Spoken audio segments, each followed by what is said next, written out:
Fairy Tales by the Brothers Grimm. The Straw, the Coal, and the Bean. In a village dwelt a poor old woman who had gathered together a dish of beans and wanted to cook them. So she made a fire on her hearth, and that it might burn the quicker, she lighted it with a handful of straw. When she was emptying the beans into the pan, one dropped without her observing it, and lay on the ground beside a straw, and soon afterwards a burning coal from the fire leapt down to the two.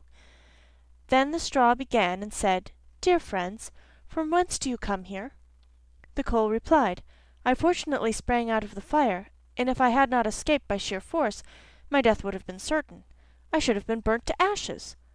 The bean said, "I too have escaped with a whole skin, but if the old woman had got me into the pan, I should have been made into broth without any mercy like my comrades."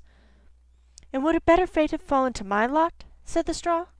"The old woman has destroyed all of my brethren in fire and smoke. She seized 60 of them at once and took their lives. I luckily slipped through her fingers."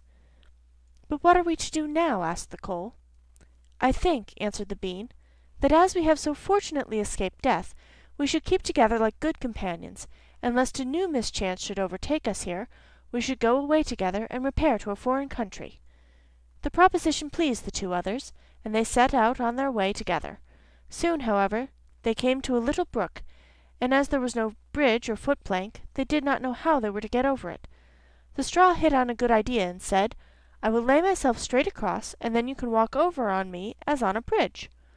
The straw therefore stretched itself from one bank to the other, and the coal, who was of an impetuous disposition, tripped quite boldly on to the newly built bridge.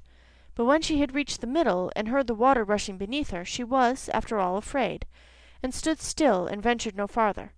The straw, however, began to burn, broke into 2 pieces, and fell into the stream.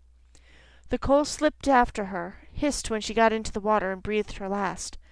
The bean, who had prudently stayed behind on the shore, could not but laugh at the event, was unable to stop, and laughed so heartily that she burst. It would have been all over with her, likewise, if, by good fortune, a tailor who was travelling in search of work had not sat down to rest by the brook. As he had a compassionate heart, he pulled out his needle and thread and sewed her together. The bean thanked him most prettily, but as the tailor used black thread, all beans since then have a black seam. End. The Straw, the Coal, and the Bean.